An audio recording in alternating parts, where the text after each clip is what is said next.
Hi, నేను మీ ప్రేమ్. బంధువులకి, స్నేహితులకి అందరికీ 2025 నూతన సంవత్సర శుభాకాంక్షలు.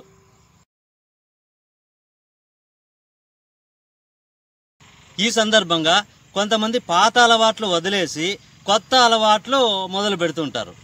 పాతవంటే అన్నీ కాదు, మనకు కానీ ఇతరులకు కానీ నష్టం కలిగించేటివి, బాధ కలిగించేటివి లేకుండా లాభం కలిగించేటివి, మంచి చేసేటివి ఆ అలవాటు చేసుకుంటుంటారు అన్నమాట. సరే, బాగుంది, ఇదంతా ఇట్లా చేసుకోవచ్చు, ఇది మంచి పనే. కానీ చేసుకున్న వాళ్ళు ఒక రోజు 2 రోజులు కాకుండా అది మొదలు పెడితే అట్లే కంటిన్యూ చేస్తే బాగుంటుంది. ఇంకా మంచి అలవాట్లు అంటే ఏం అలవాట్లు? అదే ఇతరులకు బాధ కలిగించేటివి, చెడు కలిగించేటివి లేకుండా మంచి కలిగించేటివి అలవాటు చేసుకుంటే మంచిదే, చేసుకోండి. కానీ ఈ సందర్భంలో నా విన్నపం ఏమంటే, ఇదంతా చేసుకోవచ్చు, బాగా పండగ మాదిరి చేసుకోవచ్చు, పండగ చేసుకోవచ్చు, సంతోషపడవచ్చు, ఎంజాయ్ చేయొచ్చు, అన్నీ చేయొచ్చు. కానీ ఒక్కటి, ఎప్పుడు చేసుకోవాలా ఇది అనేది ఒకటి గుర్తుంచుకోండి అని చెప్తున్నా. జనవరి 1 కాకోకుండా తెలుగు సంవత్సరాలు, తెలుగు ఆది యుగాది నుంచి మొదలు పెడితే సరిపోతుంది మనకి.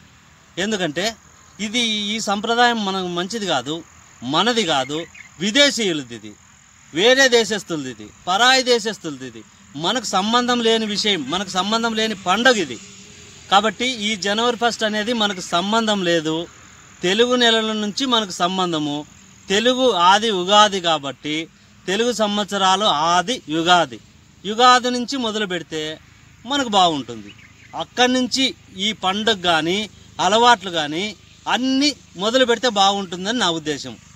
ఇది దాదాపుగా అందరికీ తెలిసిన విషయమే కాబట్టి నేను కూడా చెప్తున్నాను.